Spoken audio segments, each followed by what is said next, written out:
আরে আজান দিয়ে দিছে, একটু পর খুতবা শুরু হয়ে যাবে, সবাই গিয়ে জুমার নামাজ পড়ে আসো। আসরের আজান দিয়ে দিছে, সবাই গিয়ে নামাজ পড়ে আসো। ঠিক আছে মালিক। মালিক আপনারা সবাই নামাজ পড়ে আসেন, আমি শুধু জুমার নামাজ পড়ি। আচ্ছা তাহলে আজকে তোমার ছুটি, তুমি বাড়ি যাও।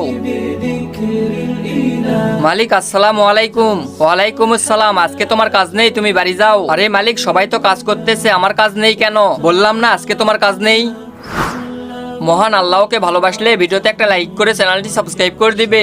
দাঁড়াও, আজকেও তোমার ছুটি, তুমি বাড়ি চলে যাও। মালিক, আরে তুমি আজকে আবার এসেছো, আজকেও তোমার ছুটি, তুমি বাড়ি যাও। আরে মালিক কি বলেন আপনি? মালিক আমি যদি সপ্তাহে একদিন কাজ করি তাহলে আমার সংসার চলবে কিভাবে? সপ্তাহে একদিন কাজ করে যদি তোমার সংসার না চলে তাহলে সপ্তাহে একদিন জুম্মার নামাজ পড়ে আখিরাতে কিভাবে চলবে?